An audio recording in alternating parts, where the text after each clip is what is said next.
Allô!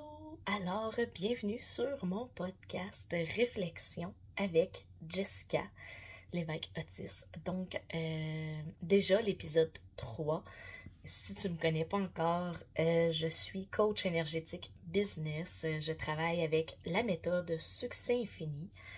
Et dans le fond, je suis là pour t'aider à te libérer de tes blocages internes parce que des fois, c'est dans le fond les croyances limitantes, des émotions négatives que on n'a pas nécessairement conscience. Donc, je t'aide à en prendre conscience avec la méthode Succès Infini et à t'en libérer de ces blocages-là pour pouvoir passer à l'étape suivante dans la réussite de ton entreprise.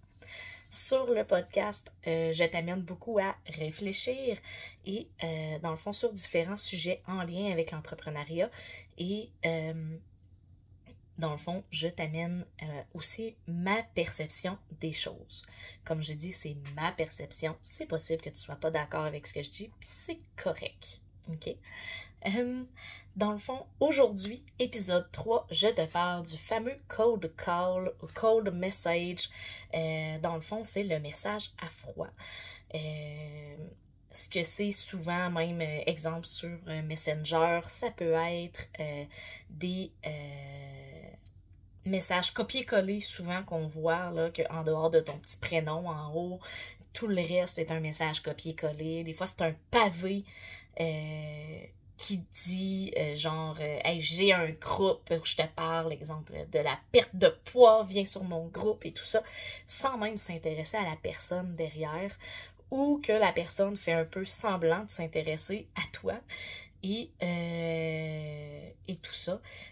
Puis des fois c'est court ou quoi que ce soit.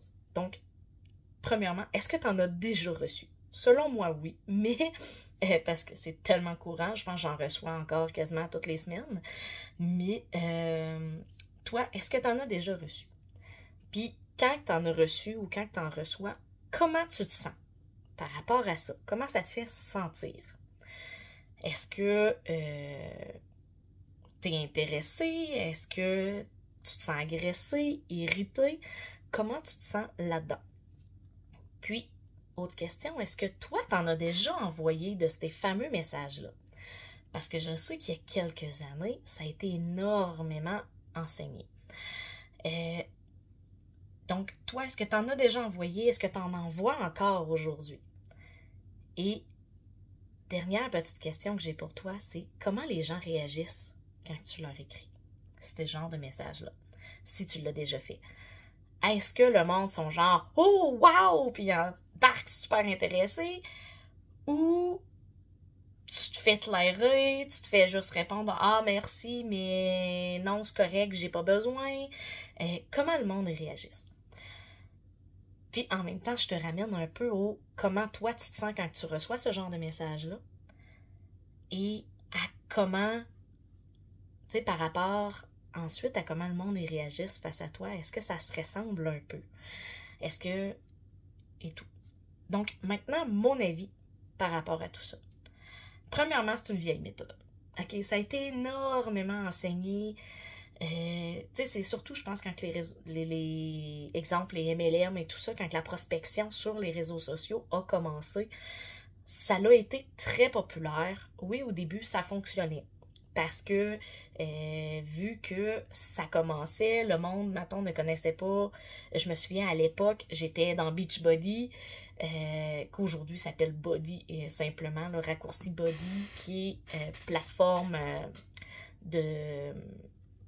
d'entraînement en ligne pour perte de poids et tout ça, remise en forme. Bref, c'était extrêmement enseigné, c'était la méthode qui nous est enseignée, ça nous disait de faire genre 100 demandes d'amis par jour et d'envoyer le message, des fois même avant que ce soit accepté. D'autres fois, c'était dès que c'est accepté, go, message copier-coller de c'est quoi notre offre et tout ça, et souvent d'offrir quelque chose de gratuit pour intéresser le monde et tout, et quasiment les piéger. C'est un peu la perception que ça fait. Mais justement, c'est une vieille méthode. Il faut faire attention à la perception qu'on donne. Et tout ça. Et mes conseils là-dedans, c'est de surtout d'y aller en respectant tes valeurs. Parce que toi, premièrement, est-ce que tu aimerais ça?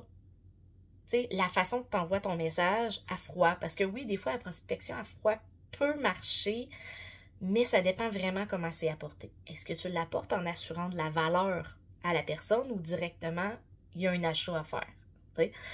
Parce que même si, exemple, ton outil gratuit, même si tu donnes un outil gratuit, exemple, cet outil gratuit-là, est-ce qu'en réalité, il t'amène à devoir payer pour avoir une réelle valeur? T'sais?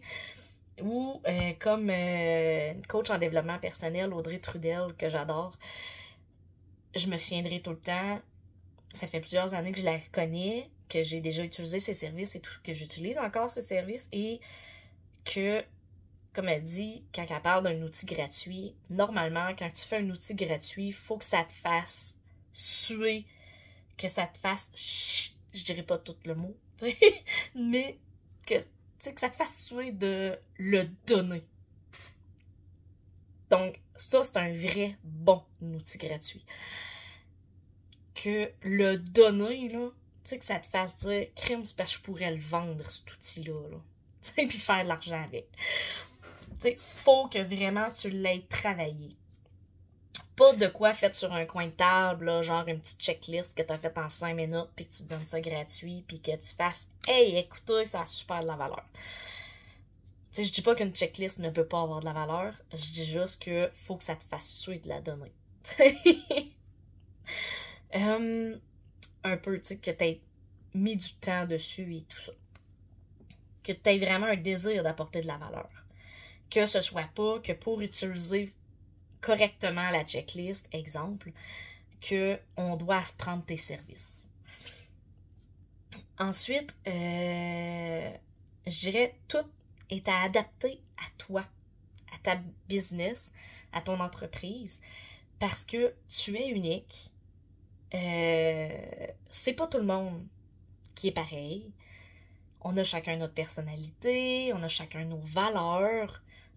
Moi, je peux faire les choses d'une façon, puis que toi, tu dirais non, ça me correspond pas. Puis c'est correct.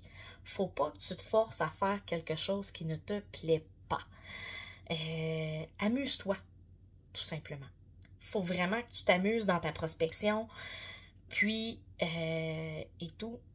Puis petit à côté aussi, tu sais, si exemple, tu sais, t'arrives puis que tu veux envoyer des messages en privé, déjà là, à la base, c'est de réellement t'intéresser à la personne, ok? Et avec les réseaux sociaux, tu sais, même dans mon article de blog, parce que ça, dans le fond, cet article de blog-là, ça fait longtemps que je l'ai écrit, je pense que ça va bientôt faire 1 an. C'est toujours d'actualité. Puis, dedans, justement, j'écris que, tu sais, avec les réseaux sociaux aujourd'hui, tu sais, une fois qu'on est amis, t'as accès au profil de la personne, puis la question genre « Hey, tu fais quoi dans la vie? » Souvent, il est écrit dans la bio ou « T'as-tu des enfants? » C'est rare que tu trouveras pas ça sur... Au minimum, il va être écrit genre « Maman de 2 enfants » à quelque part, genre dans bio ou quelque chose. Si la personne ne veut pas afficher ses enfants sur Facebook, s'ils mettent 0 photo sur Facebook, ça peut arriver, mais c'est quand même rare de nos jours, ok? Mais ça peut arriver, mais sinon, tu sais, il va être écrit quelque part, tu sais. Fait que, tu sais, arriver puis dire « Hey, t'as-tu des enfants? Qu'est-ce que tu fais comme travail? » T'as pas rencontré quelqu'un sur le coin de la rue, là, tu sais. Puis, en même temps, je ferais l'analogie aussi, tu sais, point de vue du code message, tu sais, du message à froid, tu sais, de prospecter. C'est comme si tu marches dans la rue, tu croises quelqu'un, puis tu lui dirais « Hey, j'ai une super offre à te vendre, t'as veux-tu? » Écoute, t'as croises la personne. La personne, elle t'a rien demandé. Elle a sa vie à vivre actuellement. Est-ce que tu ferais ça? Dis-toi que si tu ferais jamais ça, accrocher quelqu'un sur le coin de la rue pour y vendre ton offre, même si c'est une offre gratuite, ben pourquoi tu le ferais sur les réseaux sociaux? Moi déjà, tu sais, c'est juste, tu sais, pourquoi tu le ferais? Donc, tu sais, comme je te dis, c'est d'apporter de la valeur. Déjà, moi je suis beaucoup plus pour le marketing d'attraction qu'on appelle, qui est d'attirer les gens à toi. Donc, si sur tes réseaux sociaux, tu apportes beaucoup de valeur, que tu offres de la valeur sur les réseaux sociaux, le monde va être intéressé à venir te voir en privé pour te demander plus ou quoi que ce soit, que là, tu vas pouvoir apporter. Pas nécessairement toujours d'arriver puis de proposer. C'est d'amener de la valeur. T'sais, même exemple, d'arriver, exemple, sur des groupes Facebook et les personnes demandent conseil. Si tu arrives et tu dis, écoute, j'ai quelque chose pour toi, viens m'écrire en privé. Sorry, mais ça, pour moi, là, c'est un gros red flag. Red flag. Désolée, je suis pourrie en anglais. Un gros drapeau rouge. OK? C'est, pour moi, là, c'est dire, ah, elle va vouloir me vendre de quoi encore?